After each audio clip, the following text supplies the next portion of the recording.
আসসালামু আলাইকুম এভরিওয়ান, সবাই কেমন আছেন? আশা করছি সবাই খুব ভালো আছেন। আজকে আমি করে দেখাবো কাঁচা কাঁঠাল দিয়ে গরুর মাংস রান্না। এই কাঁচা কাঁঠাল দিয়ে তো অনেকভাবে খেয়েছেন, একবার এই গরুর মাংস দিয়ে ট্রাই করে দেখেন, খুবই মজা হয়। এই রান্নাটা ভীষণ মজা হয়। তার জন্য এখানে একটা আমি প্যান বসিয়ে দিলাম, প্যানে আমি তেল দিয়ে নিলাম, তেলটা আমি গরম করতে দিলাম।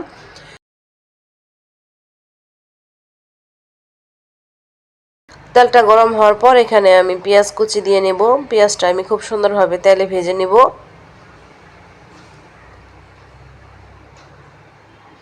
তেলের মধ্যে পেঁয়াজটা খুব সুন্দরভাবে ভেজে নেবেন। আর যেহেতু কাঁচা কাঁঠাল, এই জন্য আমি তেলটা একটু বেশি দিয়েছি, মোটামুটি পেঁয়াজটা দিয়ে নিয়েছি। এবার পেঁয়াজটা ভাজা হতে হতে এখানে আমি এলাচি, দারচিনি এবং তেজপাতা দিয়ে নেব পেঁয়াজের মধ্যে। আর এলাচি, দারচিনি, তেজপাতা আমি খুব সুন্দরভাবে ভেজে নেব।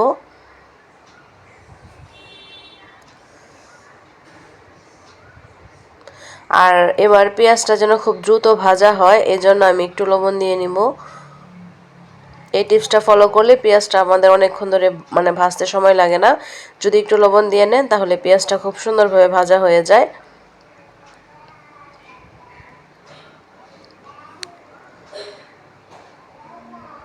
এবার পেঁয়াজ আর এলাচি, দারচিনি, তেজপাতাটা খুব সুন্দরভাবে ভেজে নিব। এটা ভাজা হতে হতে এখানে আমি আদা রসুন বাটা দিয়ে নেব 1 চামচ করে। ফুল দিব, যেহেতু আমার এখানে গরুর মাংস এবং কাঁচা কাঁঠাল দুটো দিব আমি, সেই অনুপাতে আমি দিয়ে নিচ্ছি। এবার এই তেলের মধ্যে এলাচি, দারচিনি, তেজপাতার সাথে ওই আদা রসুন বাটাটা খুব ভালোভাবে ভেজে নিব, যেন আদা রসুনের এক্সট্রা যে গন্ধ থাকে সেই গন্ধটা চলে যায়। তেলের মধ্যে আদা রসুন বাটাটা খুব ভালোভাবে ভেজে নিতে হবে, তাহলে রান্নাটা খেতে খুবই ভালো লাগে।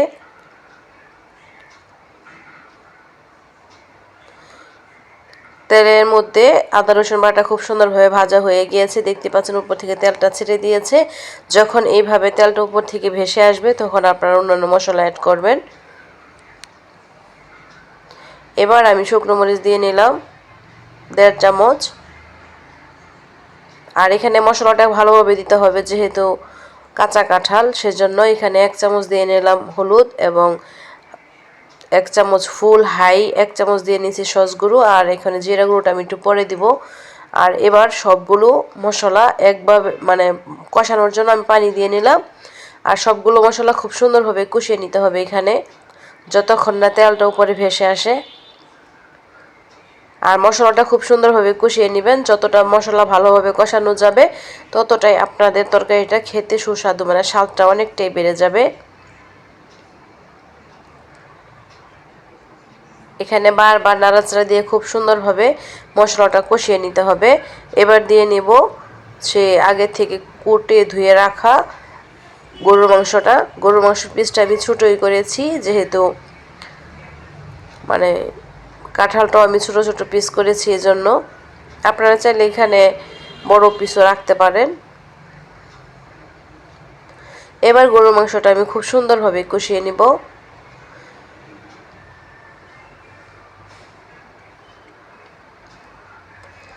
এখানে গরুর মাংসটা খুব সুন্দরভাবে কষিয়ে নেবেন।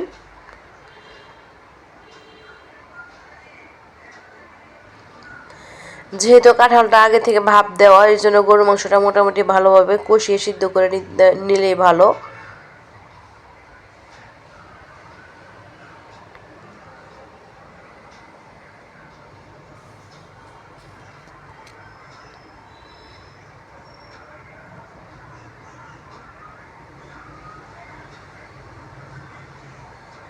এটা আমি একটু ঢেকে রেখে দিব যেন খুব সুন্দরভাবে সিদ্ধটা হয়ে যায়।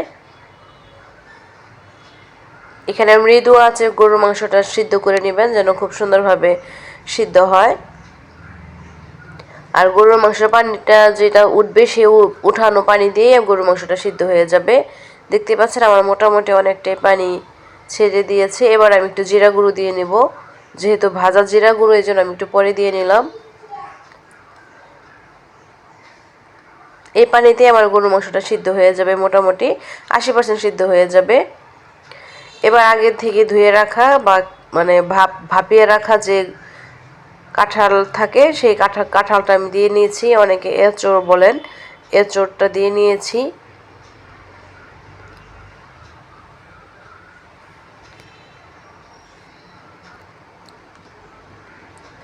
এবার এটা খুব সুন্দরভাবে কষিয়ে নিব।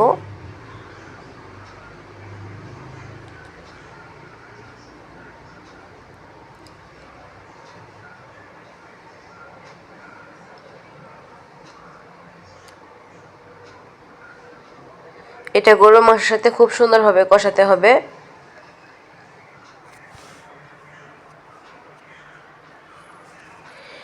এটা উল্টে পাল্টে খুব সুন্দরভাবে আমি গরুর মাংসের সাথে ভালোভাবে কষিয়ে নিয়েছি।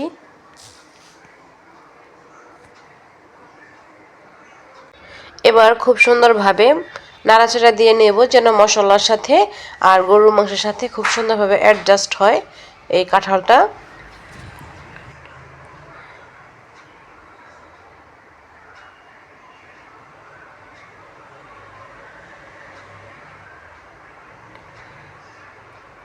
আমি গরুর মাংস এবং মশলার সাথে কাঁঠালটা খুব সুন্দরভাবে মিশিয়ে নিচ্ছি।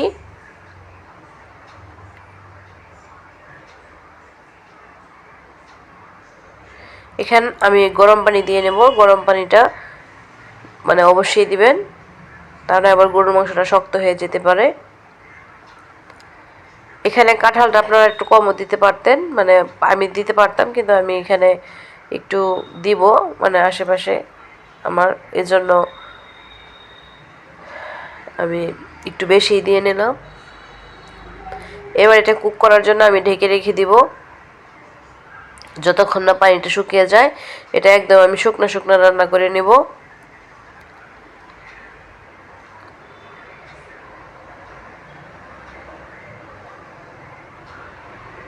এবার চলে আসলাম পানিটা শুকানোর পর। দেখতে পাচ্ছেন অনেকটা পানি শুকিয়ে গেছে। এবার এই অবস্থায় আমি খুব বেশি করে নাড়াচাড়া দিয়ে নিব, উপর নিচ করে নিব যেন রান্নাটা একদম সুন্দর হয়। খুব সুন্দরভাবে মিশিয়ে নিতে হবে সব কিছুর সাথে। এবার রান্নার লাস্ট পর্যায়ে আমি একটু কাঁচামরিচ দিয়ে নেব, সুন্দর একটা ফ্লেভার বের হবে।